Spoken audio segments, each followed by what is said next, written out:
Welcome to Hunters and Unicorns. I'm Simon Koutis and I'm joined by my co-host Ollie Cooney. Welcome to the show, everyone. And it's a pleasure to welcome Phillipe van der Wilt. Phillipe, welcome to the show. Thank you for having me. First of all, thank you so much for inviting us into your lovely offices. I mean, it's great. It's a great setting, so thank you so much. Yeah, welcome to London. Yeah, welcome to Samsara. Amazing.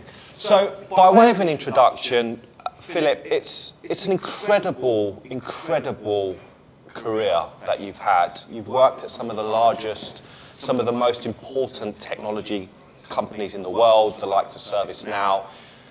A success story which is well documented, 87 billion market cap at the moment, I believe. Some incredible acquisitions that you've been part of, but actually you've been part of some of the most prolific and some of the most revered leadership regimes, and you've had your exposure to those regimes and obviously your career. We're really genuinely very excited to talk about the journey. Currently, you're at Samsara, 930 million funding from A16Z in particular, one of your lead investors. I mean, it's a great company to be at, and we're really looking forward to hearing about the mission here because you guys are really onto something quite special. Yeah, and I'm happy to share. But what we'd like to do is actually start by going right to the beginning and really understanding, how the journey began. And what we're going to try and do is really extract some of the key themes. You've made some incredible choices throughout your career and you've been part of some great companies. So we're really looking forward to understanding that journey and really understanding how you were able to build this great career. So take us right to the beginning. Right at the beginning, okay. Unfortunately, that's many years back, right? As you can see by my hair, the color of my hair. I always believed I wanted to be in advertising, right? And I literally started my career in advertising. And I'm not kidding you, but there was a moment in time where we spent, and I'm not kidding you, half a day. We were shooting a commercial for a bakery shop. And half a day we had a discussion with the team about, in the background, obviously there was bread. If it had to be brown or white bread. I'm not kidding. We spent half the day on that. And I was driving back in my little car back then, and I was like, I'm not sure if this makes me happy. I'm not so sure. So that's how I started. I got a call at that point in time from a headhunter. And back in the time we had guilders, right? And he said, Phillipe, how do you feel about making 100,000 guilders a year? And I tell you, that was a huge amount, right? So I was like, okay, I need to kill someone for that, I guess, right? But I said, I'm in. And that's how I ended up at my first sales role. The company called Nashatech, which is part of Ricoh, which Xerox competition, Xerox competitor. Such an amazing learning school for learning, the art of selling. And that's basically where I feel my career started in sales. Different world then, obviously. It was a very different, so it was during the kind of the dot-com boom at the time, right? Yeah, I spent a few years there, and then the dot-com boom came up, and it was just chaos. It was just pure chaos. No one really understood anything about it, but you had to feel like, I got to be part of that, right? So, and a friend of mine, I shared with him, like, I think I want to be part of that. There's something happening. He said, there's someone here, my network, right? Why don't you call that particular gentleman? It was a wonderful gentleman, born and raised in Amsterdam, bullish, loud, very confident. And we agreed to meet in a pub. It was actually not a pub, it was a hotel somewhere around Amsterdam. And I remember that we ended up in the bar drinking whiskeys. Right? It was a very strange interview, but I was like, okay, it's probably how it's supposed to be. And I went home, and my wife asked me, like, how did it go? I think, it went okay, I got the job. She said, congratulations. She said, what are you going to do? I said, I don't know. She said, what do you mean? I don't know. Didn't you ask? I said, yeah, I did, but he didn't know either. And I'm not kidding you. It was crazy times. So that's how I ended up in my first software sales role. And then obviously, you began obviously as a kind of an individual contributor, obviously really learning your trade and kind of developing. What were your kind of early pivotal moments in your career? What were the kind of the foundations that really helped to lay the foundations of who you became? Yeah, my first learnings, I guess, around that time were probably not the good learnings, but not maybe the best experience. Because there was a time that, when internet came up, right? There was a world with no internet before that. People believed that the world would change forever. It doesn't matter if you would ever make profit, or it was just about growth and everything would be fine. So I remember, we had a company where it definitely not cash flow positive, right? But no one seems to worry about it. No one seems to worry about it. I remember going to Cannes, Monaco, that area, with the whole European team, sitting in a restaurant outside on the beach, right? And serving us a lovely dinner. And they were just serving the lobster. I remember it very well. And somebody dropped his plate. And you know how it is in a restaurant. If someone drops his plate, you're like, what's happening? And then you continue the conversation. And another plate dropped. And another one. And everybody stood up, took his plate with fresh lobster. I'm not kidding you. And started throwing it. The guy that served us at that point in time was running for his life. Because literally the plates were throwing at him left and right. What happened to be the case, the whole concept was you buy the place and you burn it down. You literally burn it down on the beach, and the next morning they build it up again for the next party. Can you imagine the waste? It is vulgar almost if you think about it. But back in the years, there was like, that's how we do stuff.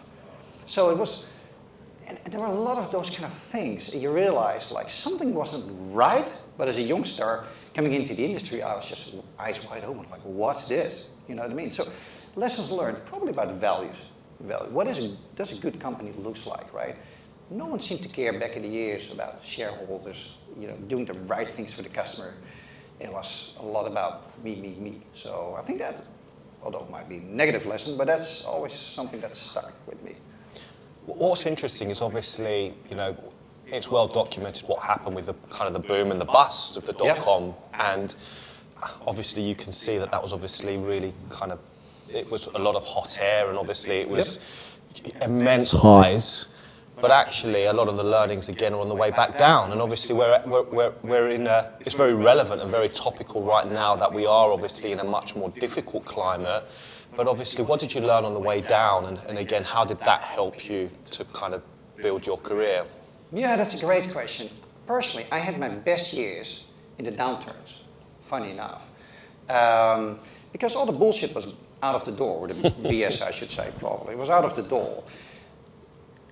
You're left alone with people that are probably as committed and as determined as you are, if you know what I mean. And all of a sudden the priorities are much more clear, you know what I mean? So the downturn, it's about what are the priorities, what to focus on, what makes you survive, you know what I mean? And I think it's a great lesson, and you learn to be humble, I really mean that. I mean, sometimes the tech can be so overwhelming and so extraordinary in how we treat people and reward people, that people, they're not grounded anymore. If you are in a downturn, it makes you grounded, it helps you focus on the right thing.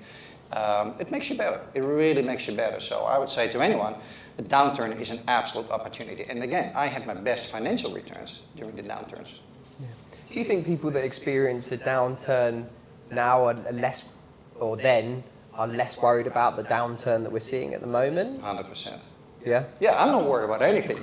This is my third or my fourth now, right? You've seen it, and you know it's going to be okay again, right? But it's about, okay, hang on. You need to steer the ship, stay on deck, keep on focusing on what north is, and go, right? And yeah, you need to work hard.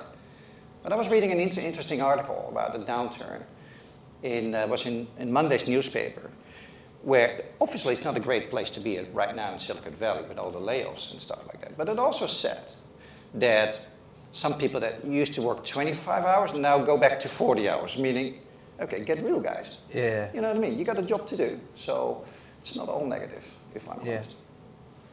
So obviously, a real kind of pivotal moment in your career was data domain, right? Why was that so important? And just kind of take us back, because you were obviously working very closely with Frank Slootman at the time. That was that was your first exposure to Frank? Yeah. Yeah. So just tell us a little bit about that time, because that was quite an interesting. Yeah, that was absolutely interesting. It was a phenomenal time. And it was not just, if you say Frank Slootman, CEO, then I think you also need to mention Dave Snyder, CRO, and probably Frank Scarpelli, CFO. I mean, the three of them, phenomenal. I think it was Frank's first job as a CEO of Data Domain, a relatively small startup back in the years, just went public. I served under him and helping in Europe, and those were the days to set the scene that he would come over. He would call. He said, "Philip, I'm coming over from the US," and then his mom would still live in the Netherlands. So literally in my own little car, I would pick him up early mornings and honk the horn.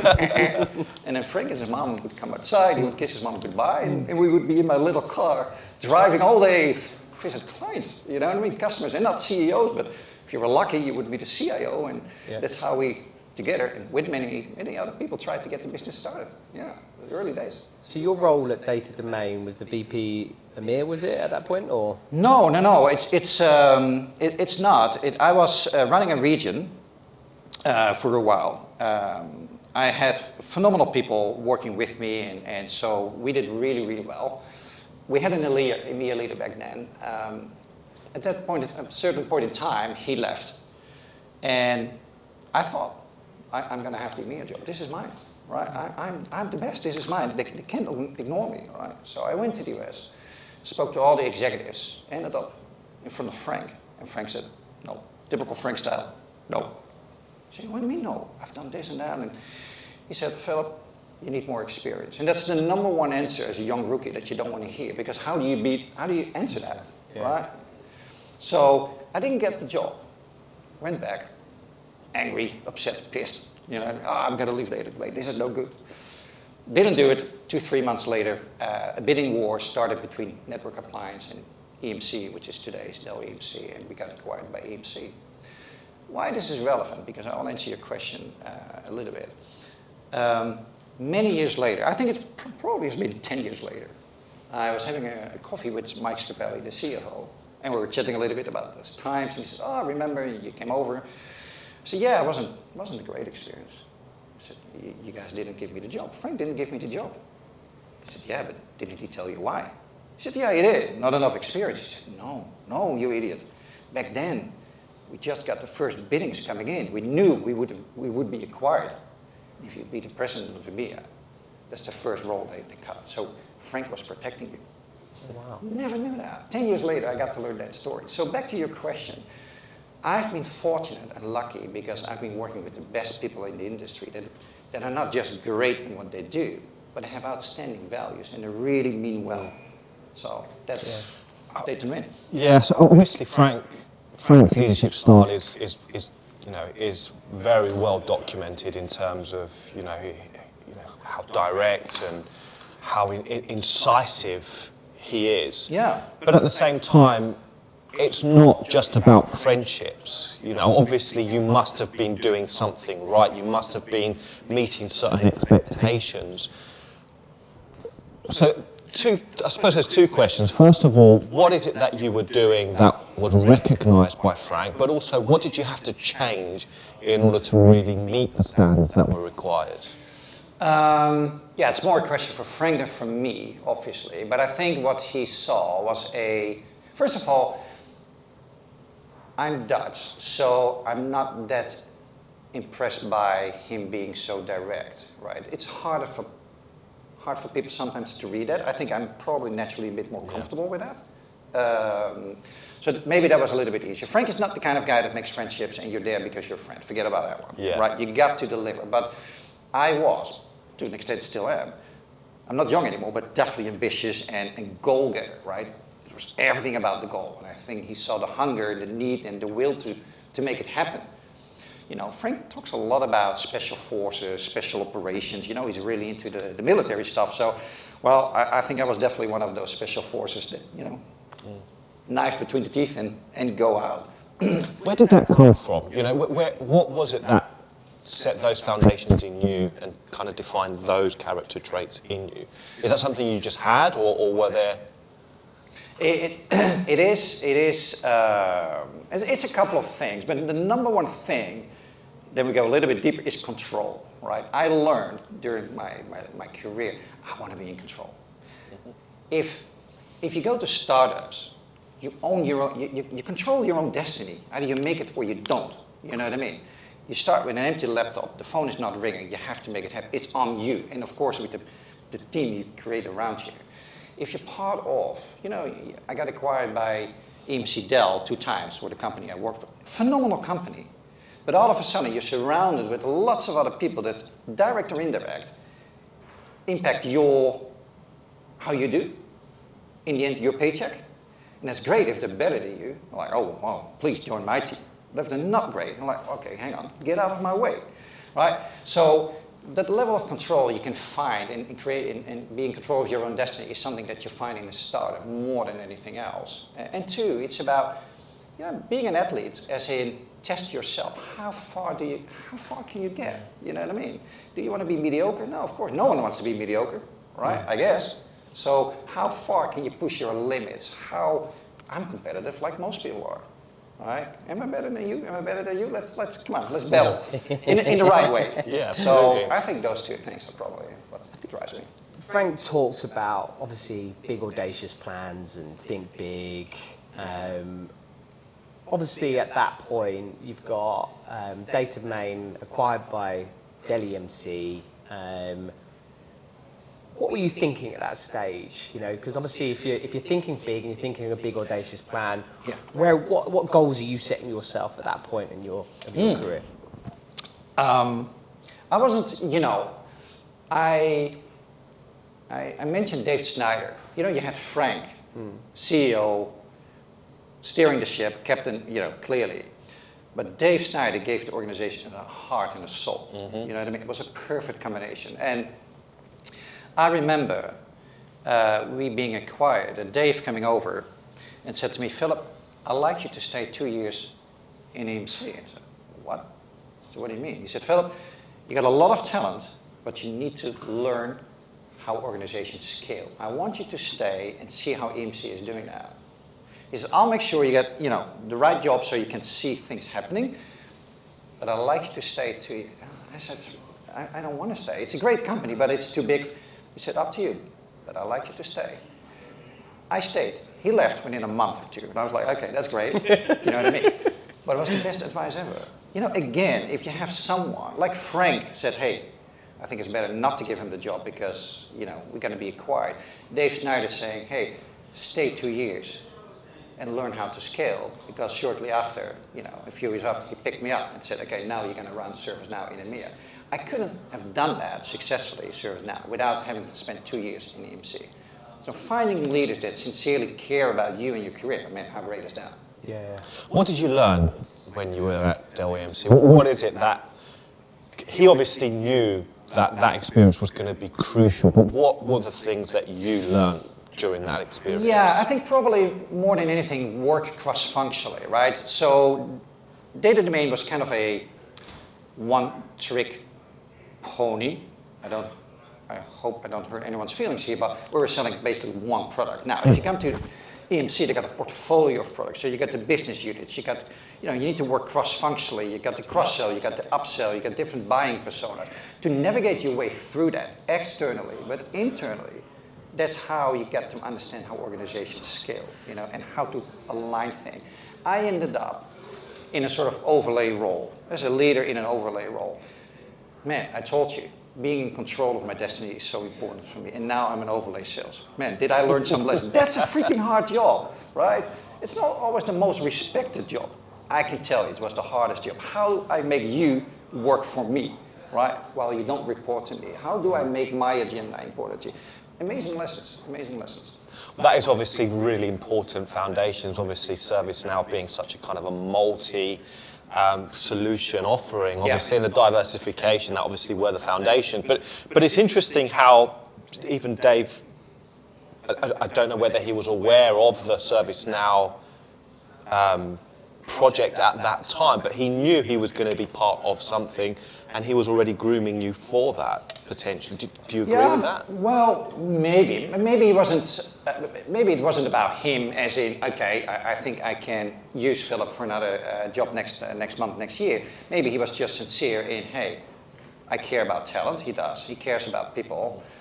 this is really in your interest. I see the talent, but a couple of skill sets that you need to develop. Maybe it was just that. Fantastic. So, Phillipe, tell us, obviously, Data Domain acquired by Dell EMC 2012, moved on to Commvault. Tell us about that journey. Yeah, so I had the opportunity to run Commvault in EMEA. It was my first EMEA, to run it on an EMEA level. So I was very keen to learn that and to do that. It's been a great company, great people. I probably learned two things that I still carry with me or carry forward. I think I probably made every mistake out of the book. You know what I mean? I tried very hard, and to some extent, I guess I was a good manager, but that doesn't define you as a good leader. You know what I mean? And the difference is something like manager is all about role clarity, hiring the right people, sitting the right calls, goal clarity, doing the right thing, building a good machinery. That's fantastic, great. That's 80% of the job. But a good leader is about people, seeing the person on the other side of the table, and not as a problem to solve, but as an opportunity to develop. That is leadership. I wasn't there. I was at the management level, if you know what I mean. So I learned a lot, but I guess I could have been better. So that's one. And then two, I was young and ambitious, and I saw very much an opportunity with Commvault to grow. Right. But what I learned over the years is that when you join an organization, whatever organization that is, you need to speak to the executives and say, hey, where you want to take this company, and does that match with your plans, your ambition, right? And if that's the case, fantastic. If it's not the case, don't even bother, because you will not change the course of the company. You will not change the direction, so to say, right? And it became clear at some point in time that where I think we should go to in how ambitious I was not matching where they wanted to take the company. And so that's a lesson. If you ever want to select a company, you figure out what company do I want to join. Figure that out, right? Where do they want to take the company to? What are the exit plans? What is the level of ambition? Does that match yours? Fantastic. If not, don't join. So what are the other things that you look at when you are trying to identify the right opportunity or the right organization to join? Yeah, that's a great question. A couple of very obvious things, at least for me. I'm born and raised in Silicon Valley, so to say. I always work for US companies. I think the way they build and scale businesses is just great. And there's a formula behind it. And I get it. It sits on my DNA. If I spoke to quite a few European companies, and it's so different. All right? You find amazing technology, and let's say they're doing 20 million of revenue a year. So, okay, very small, still 20 million. How much you want to grow next year? And then the European leader will say, I'm thinking about 30% next year. And you're like, you're forgetting about a zero. It should be 300%, right? Well, we think 30% is okay to start. You're like, how do we going to conquer the world? Because that's what it's like, right? That's the ambition. You want to be number one. You want to conquer the world. How are you going to do that with 30% growth? No way. And then you say, okay, how do we do? There's no equity plan? Yeah, there's equity, Phillipe. You part of the leadership team. You get your equity. So yeah, that's not what I mean. What about my people, my team? No, not for the people. I said, well, hang on. If they're in the trenches with me, they get the same that I get. You know what I mean? US companies do that out of the box. This is the formula of success.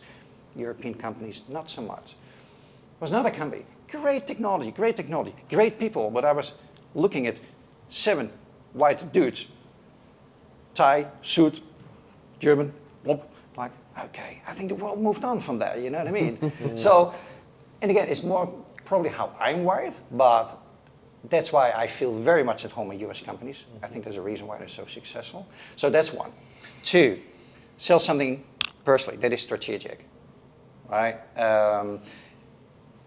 What do you mean? You use an analogy, aspirin versus aspirin versus vitamins. Yeah, many years ago, when I was a young chap and I was having dinner with a couple of investors, and I was sitting to an elderly guy, and he called me nonstop son, hey son, like a father figure.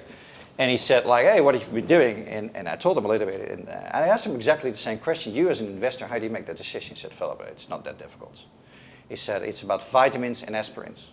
Like, hey, that sounds something that I probably can understand. What do you mean? He said, well, it's very simple. If a client has a real headache, a splitting headache, and guess what? You have an aspirin? Fantastic. That's the place to join. He said, but if the customer is not having a headache, but is not feeling so well, okay, it's bothering, but not so much, and you have a vitamin that may or may not solve the problem, forget about it, Philip. Aspirin versus vitamin. And it sounds so simple, but if you look back in the company, I clearly see that one or two companies that I joined in the past were selling vitamins. In other words, how important is it? How compelling is it? How strategic is it? You know what I mean? It's very simple, but it really, really works. So that's definitely one. But leadership is another one. I've been fortunate to work with amazing leaders.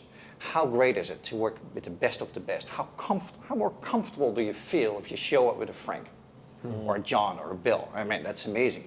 So definitely one of the things to look into.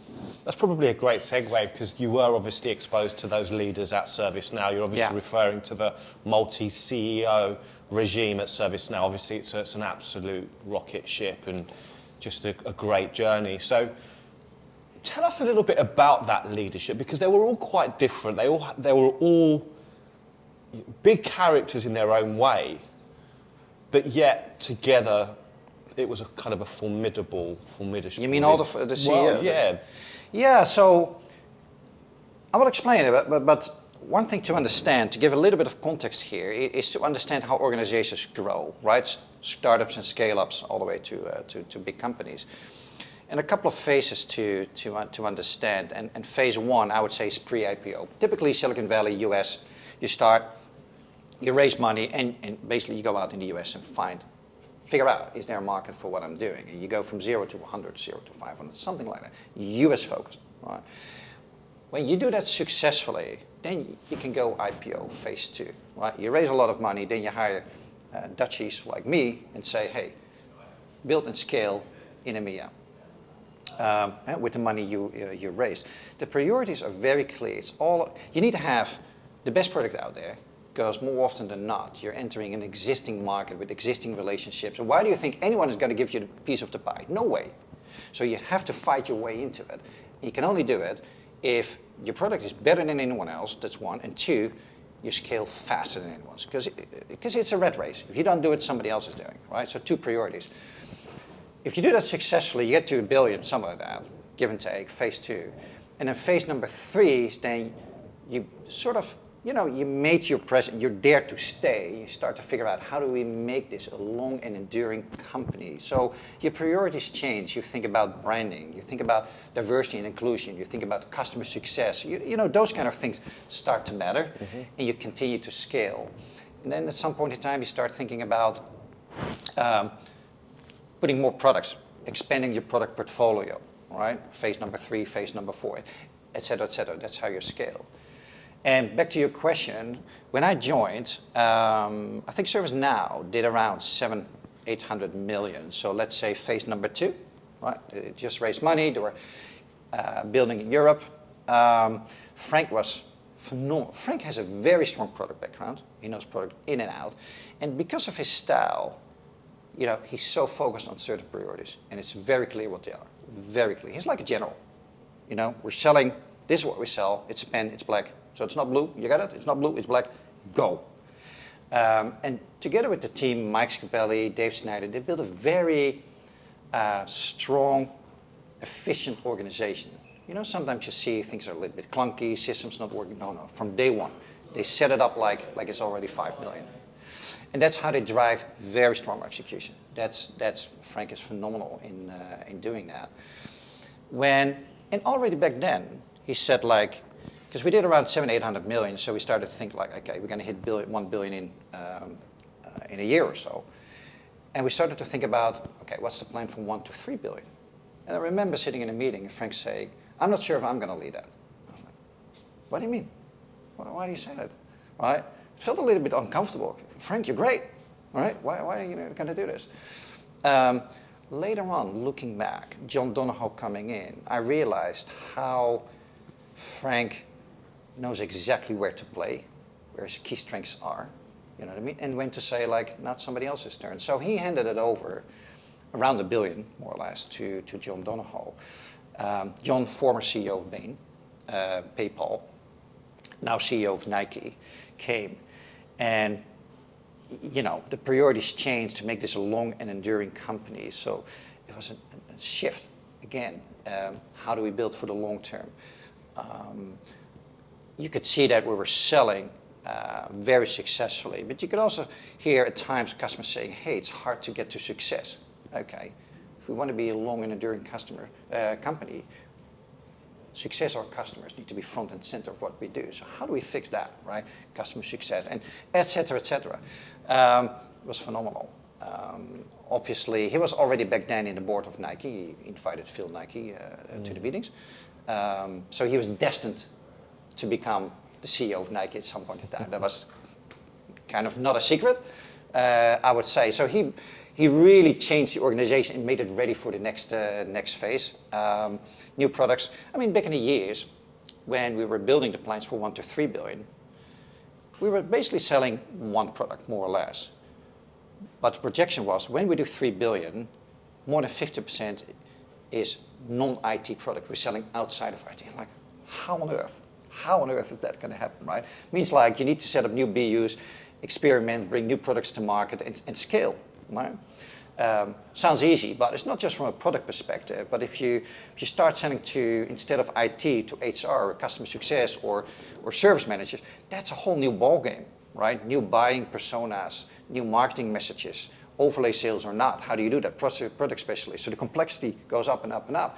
Frank handed it over, and John did an amazing job managing that. That was really Frank and John did an amazing job. And then when John was asked to become the president of Nike, Bill McDermott came in, right? Very successful former CEO of SAP. And Bill is another style, right? John is 100% consulting. I would work, you know, he would come over once in a while, and the whole, you know, to Europe, and the whole week we would travel and work together. That's phenomenal. Very humble guy, very humble, very sincere, huge brain power. Always coaching, non-stop coaching. Bill comes on board, well, put 1,000 salespeople in a room, good salespeople in a room. Bill will enter, he's still the best salesman out there. He is phenomenal, you know what I mean? So, and Bill, you know, is really about shareholder value, you know what I mean? Bringing it up and up and up. He's probably the best sales guy out there in the industry. So yeah, I've been very fortunate with working with all three of them. I think it's really interesting because obviously your position as senior vice president of EMEA, you know, Frank's known his place, which is the, you know, up to $1 billion. For you as a senior vice president of EMEA, what are you thinking at that stage? You know, are you enjoying the journey of that up to $1 billion, or are you thinking, do you know what, I want to take this journey again like you did at EMC and now take it beyond that? Yeah. What was it that was? No, going through your mind? that's a great question. You know, it's all about your learning. What I learned to understand not just the chapters, but where do you play, right? And every chapter has different priorities and requires a different leadership style. You need to be able to flex your style as you go through the stages, from very direct to, you know, more indirect, cross-functional, etc., etc. And I realize that for me, that I consider myself, hopefully, really good between 0 and $1 billion, right? We took ServiceNow back then from EMEA in 4 years, from 250 million to over $1 billion in 4 years. Phenomenal. But I could also see how I was reaching the end of the rope. You know what I mean? You go from an organization where you have direct or indirect, but you have control, very important to me, to an organization that becomes so big with many BUs coming from various places, people having direct or indirect impact on your business. Rather than becoming a direct business leader, you're becoming more a president. You need to interact by impacting the other's agenda, influencing, you know, socializing, which is, I'm very mediocre in that, you know what I mean? So I realize I'm really good between the 0 and $1 billion, but after $1 billion, I'm becoming a very mediocre leader, right? And the question is, do you want to be a mediocre leader? I don't want to be a mediocre leader, you know what I mean? So that was clear for me, like, okay, this is my end, you know, of the journey. So that being said, I was like, okay, fine. It gave being so lucky to be surrounded by so many great people, being part of so many great companies. I had freedom. And I'm sure that we're sitting here with 4 people, all 4 of us have a dream like, oh, one day, no Monday mornings, you know, not to worry about checks to pay or whatever. Wouldn't it be amazing? I tell you, I tried it. I was scared. It was very scary to learn that what you thought was your dream, to do nothing, is actually very frightening. And the people like a Frank, I remember that he was retired, and one day he gave me a ring. He said, Philip, I'm going to start again. I'm going to do Snowflake. And I'm like, why? Man, he loves sailing, whatever. Why? In my own little world, on a much smaller scale, I realized, yeah, I get it. In the end, you learn about what your purpose is, right? And it's not about getting a paycheck. It's not about getting another car, another Patek Philippe, or whatever. It doesn't matter. It's about being relevant, being out there, being part of something. And to sit there on Monday, the phone is not ringing. Tuesday, the phone is not ringing. You feel terrible. You know what I mean? So what it did give me then is the opportunity to pick anything I want. You know what I mean? And to really sit in front of the mirror, look very hard and say, okay, what defines me? What makes me happy? And I realized I want to go back to the starting line. I want to go back to the starting line. Because if you build startups together, what really stands out is a couple of things.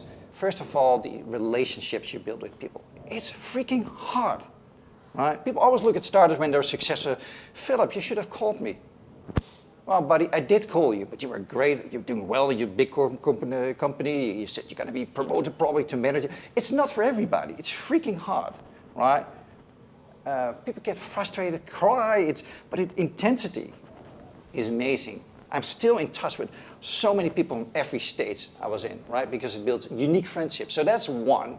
I miss that. I want to be part of it. And two, going through the stages that I've been through, meeting the people that I've been working with, I feel my paycheck is people. Meaning, I work with a generation that is like me, younger, slightly different, but the same will to make something happen. And to be able to work with the next level of talent and to build them up. I consider that my paycheck. Don't get me wrong. I want to crush startups, right? I want to build an amazing company. This has got to be the new service now in Salesforce, and we're well on our way. However, I work with talent here, and if at some point in time I leave, and a few years later I see that they running the company, man, that I would be so proud. That is kind of what I live for now. I think it's a perfect opportunity really now to talk about Samsara really, and obviously you're at that position now in a very fortunate position that you can now go and assess the market and find out exactly what it is that you want to be going and doing, and which of the thousands of startups there are.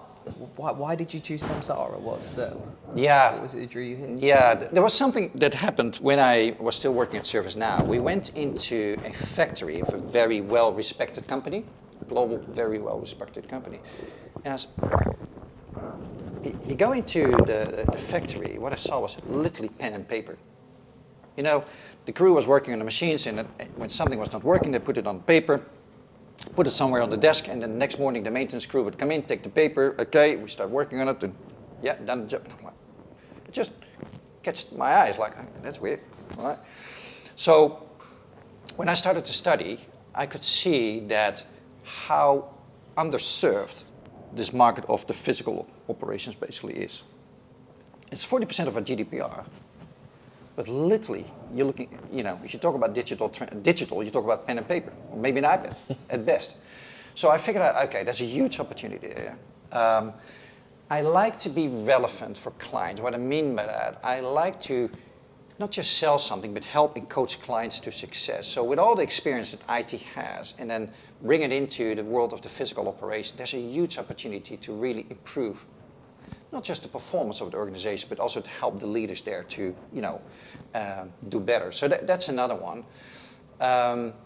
Of course, US company, market cap, I think we're looking at 50 billion now, thinking it will grow to about 100 billion.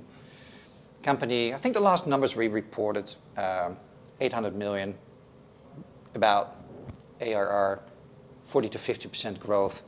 8-year-old. I mean, if we continue like this, we will cross the billion as a company of just 8 years old, from 0 to to a billion in 8 years. Okay, that's impressive. I tell you, we're only present in 6 countries. Yeah. You see how huge the opportunity is. We can become, let's say, the system of record for the physical operations, just like ServiceNow, just like Salesforce. I can see so many similarities. Now, we need to make it happen, right? But the opportunity is huge. And then, but that's your brain telling you like, okay, tick in the box, tick in the box, tick in the box. But then you got your heart. And you see my story, it's a lot about people, right? So the crew, after ServiceNow, it's sort of, went away. So you look for a new gang or new team to join, right? New tribe. And you look at the leaders of Samsara, and you see that they built a company before, and they successfully sold it to Cisco. Now, that's a very important point. Do you stay, enjoy the money, have a fancy job? No, they didn't. As soon as they could, they quit their jobs, literally got together again, and said, okay, what are we going to do next? And we're going to do better and even more beautiful than we did the first time. I like that. That is done it before, but also the ambition to do great things. Back to what I said, where you want to take it. I'm ambitious too. I want to build a long-lasting companies. I want to, 20 years from now, people saying like, my goodness, have you been part of that? I mean, think about if you've been part of Microsoft or Salesforce when it was just 5 years old. That would have been amazing, all right? So that's exactly what I'm looking at. So speaking to those people, Sanjeet and others, I felt like, yeah, there's a real opportunity to do it again. And again, that's so rewarding. So Philip, the Cisco acquisition you're referring to is obviously of Meraki. Correct. And obviously the leadership team behind Samsara are the founding team of Meraki, which was a great success story. Yeah. How is it working with kind of a second-time founding team? I know you've done that previously with kind of ServiceNow, but what are the advantages of being part of a team that really go to market? Let me challenge that a little bit. I'm not sure of doing it a second time makes you a better CEO by definition. There are a few characteristics that I look for in a CEO, and I don't mind so much if it's a first, second, or third time. Because one of the things that I'm always very keen to explore is that quite often you have the founder being the CEO, right? But is he or she aware that he or she may reach the end of the rope? Is he or she, like Fred Luddy did, he handed it over to Frank Slootman. Frank Slootman handed it over to John. Are they self-aware enough to realize it's my time? That's one. Two, they built the company from scratch with some people around them, right? Let's call them your friends, for lack of better words. And those friends have built a golden ceiling above your head, but at some point in time, they reach the end of their rope. Are you tough enough as a CEO, determined enough to let them go? Sounds harsh, right? Or are you keeping them in place all around? It sounds harsh, but if you really want to be the number one in the world, if you really want to dominate and crush competition, you got to be relentless with that, right? And not many CEOs are willing to do that, and I see that quite often. I think there's even a name for it, founder's syndrome or something like that. So that's another one. And then three, who do you surround yourself with, which is kind of related, right? I mean, if we talk about Frank is, man, he's great, he's determined, he's brutal, but empathetic? No, I wouldn't call him empathetic. But he hired Dave Snyder. Oh, is Dave Snyder empathetic? Fantastic. You know what I mean? Who do you hire around you to, let's say, compensate for the things that you're not great at? If you do those kind of things, if you see that in a CEO, then I don't mind if that's the first, second, or third time, if that makes sense. I've been working for CEOs that did it for a second time, but my goodness, kept on changing priorities, did not know enough about themselves to say, maybe I shouldn't do this, if you know what I mean. And if the top starts to, if the trouble starts at the top, man, it really starts raining down there, I realize. So to check or to to be aware of who you're working with in the exec team is absolutely critical. But again, back to your question, I'm not sure if I do mind if it's the first, second, or third time CEO. In the success of an organisation, yes, it's good for an individual to have those traits and say, as you said, it doesn't necessarily matter if it's their first or the second. Statistically speaking, do you think that if it was a first-time CEO in comparison to a second-time CEO, they're going to get to where they need to get to quicker?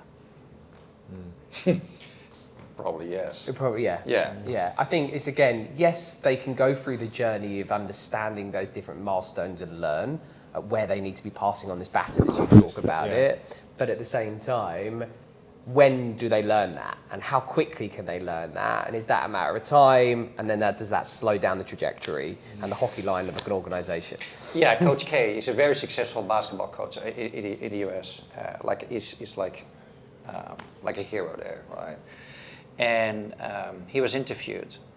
I think John Donahoe brought him in. And he said, listen, yes, I got experience, but it can sit in your way because every year I start with a new team.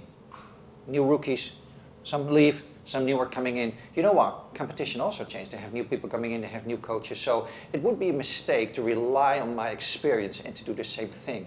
I see every new season as a new chapter and I start from scratch. And I always reminded myself of that. Yeah, experience matters, but it can also make you slightly lazy. And I can point at a couple of CEOs that have done really successful in the past, started new companies and are not being so successful. So I do think it matters. It can help you, but it can also work against you. So for me, it's not the number one criteria to look for if I sort of assess a CEO, if I want to work with him or her. I'm really interested to understand about the talent that you're nurturing, Phillipe, because obviously you've mentioned a few times that people are really important to you. Obviously, especially in the organisation like Samsara, where you're on this incredible trajectory. What type of leaders are you trying to nurture here? Athletes. What I love about athletes, they're so super clear. Okay, I want to become the best sprinter in the world, whatever it is.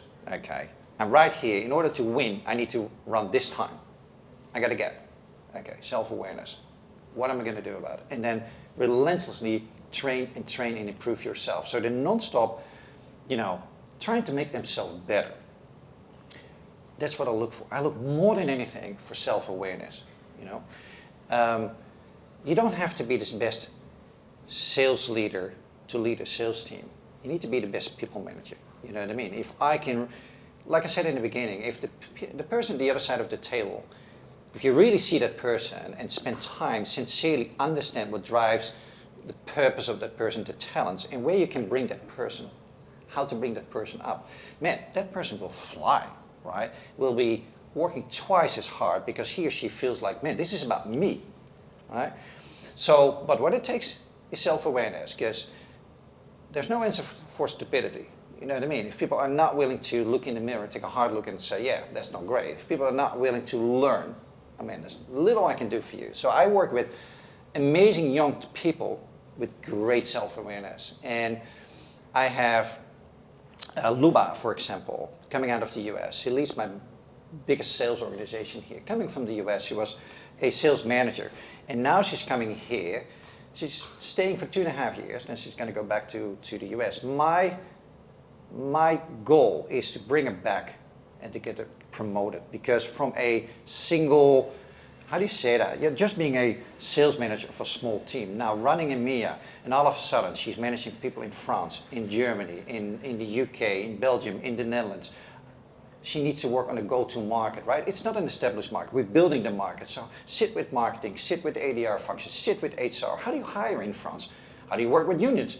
Man, she's going to grow and grow and grow. And then she's going to go back in half a year from now. And I will watch her from a distance strive and be super successful in the US. That's my paycheck, right? I got a young chap. I hired him in ServiceNow. Not me directly, but as a young chap, individual contributor. And he got promoted to first line manager. He's now running my majors team. But if there's someone who's an athlete, it's Martin Bain, it's him, right? Super keen to learn, to develop. He's now running the major teams in all those various countries. So think about it, 3 years of phenomenal hard work, because it isn't easy. But after every conversation, he says like, my goodness, am I learning? And that is what I bring to the team, right? So I bring phenomenal opportunity, a keen interest to make you better, but in return, I expect self-awareness, relentless self-awareness. And that's the number one thing. I was just about to ask a question around, obviously you've had the joyful experience of working with many big US software companies. Yeah. How do you find when they want to enter into the EMEA market, what do you see as some of the challenges, and what are some of your experiences working with US companies, really getting to understand the EMEA market? Yeah, there are quite a few, but the number one thing I would recommend to anyone doing this job is stay focused. The number one mistake, let's call it a mistake people make, is try to be everywhere at all times. Meaning, obviously, your resources are not unlimited. So people see opportunity everywhere in every country. So why don't we go open, businesses in every country in EMEA and spread ourselves thin? I would say almost in every occasion, mistake number one. Pick the right countries and do it right. What I mean by doing right is it's not just about focus on the customer experience. And the customer experience is not just there's a sales rep and a technical person that's selling you something. No, it's about customer success, bringing the customer to a proper outcome, right? If you do business in Germany, right, make sure that if they have a question about the billing, the invoice, that there's someone that speaks German. If they have a support call, they speak German. You know what I mean? That you have teams locally in the country that are German or German speaking. So do it properly. Pick your customer and light them. Make them lighthouse account. Let them be so happy that they come in States and said, Philip, this is the freaking best thing that ever happened to my company and for me personally, right? And you go deeper and deeper and deeper. I'm only in 4 markets right now, 4. But we go really deep. I'm going to crush and do it before I even think about going to other markets. So that's advice number one. Advice number two, I think, you know what? The Europeans are quite vocal about, right, how the US does not understand Europe. I think it's nonsense. I think 95% is the same. 95%. What we have in common is so much more than where the differences are. Yes, there's a little bit of nuances in the various markets, but it's about gaining trust, building proper relationship with your peers in the US. Don't think that the US wants to take your daily decision. None of that. They don't want to do that. But you need to give them the confidence that you have a plan, that you know what you're doing, right? And you keep on communicating the progress. Right? If you do that, you get all the freedom in the world. So that's another one. And what else? I think those are probably the most 2 common things that I see where people are starting. I'd like to revisit your comments about athletes, because I think it's a really important point, because the perception of athletes would be quite a male-dominated thing, but actually within Samsara, walking through your offices, you see that it's actually a really diverse team that you're actually building. So I suppose in terms of really going after those attributes, how is it that you're able to find the balance between finding the attributes that you know are going to be successful, but also making it inclusive enough to be able to build the culture that is so important to the business you're building? Let me challenge you. I think being self-aware or being an athlete is not a predominantly male or female skill set or whatever you call it. So I don't see that point. Just yesterday, we were in a dinner, and a lady sitting next to me, she works in the HR function, and super talented person. Spend time, understand her story. She will tell you her personal story and what motivates her and drives her. And then she started to tell about how she got, she's in church, and she got offered a job to be the chairman of the board. Young lady says, Philip, I'm scared, first time, it's a great opportunity. And my mind immediately is going, okay, how can we support her? If it's not me, is there anyone in my network who can help her as a go-to person to say, hey, I'm a little bit scared first time, how do I do this? You know what I mean? So it's not male or female dominated. For me, that's irrelevant. Yes, we are very inclusive here because I think the purpose, maybe if you look at the newer generation, the millennials, but also Gen Z, they're very purpose-driven. right? They're very aware about the environment and trying to make things better. And if you see what Samsara is doing, one of the key topics we work on is safety and sustainability. And I'm not kidding you, we really save lives. Think about it. And I'm allowed to speak to that because with the help of AI, you know, if people drive in trucks and whatever we monitor how they're doing. And we had a situation, I'm allowed to speak about it, it's quite personal, I will not mention the name, but one of the drivers of one of our clients, the camera picked up that he was not doing well, and it was almost like sleeping and not going well. Okay, so that got alerted. The company did phenomenal. They took him aside and said, hey, they asked one question, how are you doing? And the person started to talk about the driver, in this case, about a horrible story about how his kid passed away 6 months ago. His wife, because that's the most impactful thing, I guess, that can happen in your life, and his wife is now, many couples cannot deal with that, and so he ended up being in a divorce. And he said, I was literally about to take my own life. And he said, I'm still here because of the technology and the company, right? We literally save people's life. And that really resonates with the boys and girls. You know what I mean? So that's one thing. And then it's a lot about ESG, carbon reduction, how to reduce all of that. People coming in, they really say, Philip, I want to work on that. I want to work on that. So it really aligns with the ambitions of the young generation. They want to do good things to the world. And we have tech for people. We have tech with a purpose, so to say. You can sell switches, it's great, it's important, don't get me wrong, we wouldn't be sitting here without a switch.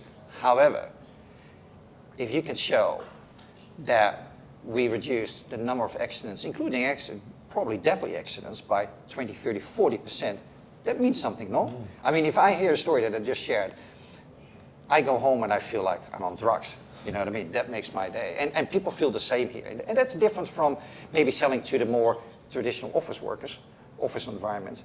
This is about real people in the physical operations. Don't expect a cappuccino and a nice cookie. You get a safety helmet and a vest. And you go out there and you see real people at work. Yeah, it's inspiring. It's different, but it's inspiring. Yeah. What's the big plans? Obviously, you speak about big plans and setting yourself big goals. I've actually got two questions. One's your personal big goal. You know, where do you see yourself? Do you have the aspiration to become a CRO? Where's your personal aspirations going, and what's next for you? I'm going to disappoint you. No, I don't want to be CRO. I don't want to run a global organization. And that sounds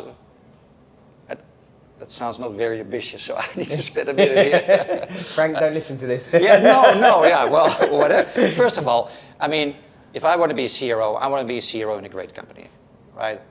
I don't want to be, what's the expression? Better be a small fish in a big pond than the other way around.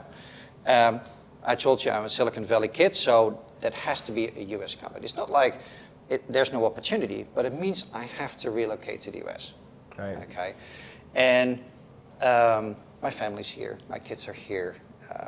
My daughter just moved out of house, living in Amsterdam, but I cannot imagine a life not being close to my kids. So that's out of the question. Secondly, look in the mirror, how good of a CRO will I be? Even CEOs sometimes, it's an opportunity. How good of a CEO will I be? I'm not sure if I'm going to be a great CEO. I have some shortfalls. Right, where I feel like gaps, let's call it gaps, in where I really need to work hard on in order to become great. Do I want to do that, or do I want something else? I think I want to be, again, hopefully a great president of EMEA, build a long-lasting company. But on top of that, I have this crazy dream, and I shared it one day with the team, that I'm old and gray. As they say, you're gray already, but let's say old. I'm sitting in front of a huge building, it says Samsara, and the people that I'm leading now are coming in, and they're vice president or president, and they run a huge company or huge organization. That would be fantastic. That's why I say my paycheck is people right now. Good. So we spoke about your ambitions, Phillipe. What's the big ambition for Samsara? Where are we going to take this organization to? Yeah, we continue to grow aggressively, right? You see the last earnings report still growing 40 to 50%. Doing 800 million about ARR. So it tells you how promising it is. And still hiring a lot of people. So that's fantastic. From a product perspective, we really want to become the system of record for the world of physical operations. I think we got an amazing opportunity. But what does it mean if you continue to scale? It means two things, both for, I would say, clients and staff. And let me go a little bit back to my heritage. Being from Holland, I literally lived on the countryside for many, many years. And my neighbors were dairy farmers, right?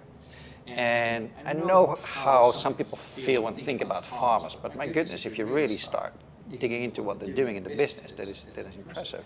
And I learned a lesson that I still use today, which is happy cows give more milk. And everybody starts laughing like, okay, that's funny. But here's the lesson I learned from my dairy farm. He said, Philip, if you take a cow, if you really want to get the maximum out of her, she gives about 10,000 liters of milk a year. But you know what? She's very fragile. She's like an athlete. Very often she's sick. She's not 100% comfortable, all right? So that's probably not where you want to go. If you don't do anything, she gives 6,000 liters. He said, so you need to find the middle ground where you get good performance, but she's happy and thriving. He said, for me it's 8,000. 8,000 liters works for her, works for me. All right? And I bring that to the teams and I said, listen, make sure you delight your customer. Don't make the sale and run away. Travel with the customer all the way to the end. Help and coach. Make him or her happy. Happy cows, what they do, more milk. I mean, they keep on upselling, to allow you to upsell, cross-sell. It's unbelievable how many warm introductions we get from our clients to other prospects because they like what we do, not for their company, but also for their career. They become better, more successful because of our technology. Again, it's tech for people. But then you take it inside and say, well, hang on, if our customers are really doing well now, we continue to do well, and if we do the same thing with our employees, we talked quite a lot about it, if I can really help the other person, the other side, to perform better, to do better, the impact it has not on the individual, but also the person you talk to is a hero at home. She's a brother, a sister, a husband, or whatever. You know what I mean? The impact you have, we've all been there as kids, the impact that the jobs have on the family, don't underestimate it. So if you really make them strive, be happy, and grow, the impact you have on them directly and indirectly, maybe the families, I mean, that's phenomenal. So happy cows, again, give more milk. They go to hell and back for you if you really care about them. So you delight your customer and delight your employees. Trust me, the numbers will come. And you find it's about finding the right balance. So super aggressive goals, super ambitious, but with a clear eye on the well-being of my clients and my employees. That's how I see the future. That's a very humble, and I know that was going to be our last question, but another question, and thinking about your answer to that question, how do you think you've changed as a leader from data domain to where you are today? Oh, phenomenal change, phenomenal change. I wasn't like that at all. Right? I was goal focused. I told you, I was a manager at best. I was goal oriented. Let's make the goal, crush the goals, right? I had to learn. It was actually John Donahoe. John Donahoe, ex-CEO of Bain, great coach. And he gave me a phenomenal opportunity. He said, Philip, I want to invest in you. And I'm going to send you to the US for a week. You have 5 coaches all day around you. You do pre-work with a coach, and after that you're going to have 1 year another coach. He said, you pick the topic. He said, I'm not going to pick the topic, you pick the topic. But I'm asking you one thing. Go one step further than you ever did. That's all I'm asking. And I realized, to go from good to great, I had to learn how to impact people, right? Not to see the people at the other side as a problem to solve, but as an opportunity to grow. Sounds easy, but that was a big thing. So he gave me the opportunity. I studied that really hard, really hard, which is incredibly difficult, right? Because it's about you and how you need to change, because that's where it starts, right? It changed my career phenomenally. It changed my private life as well, all right? And it's all because of, again, self-awareness. And I knew it. I knew I had to work on that. But it takes you then to say, okay, now I'm going to jump, right? And I was fortunate, to have the opportunity to jump. I did it, and it's been life-changing, literally life-changing. and I see in the feedback, the response, how the team is interacting, how well it's been received.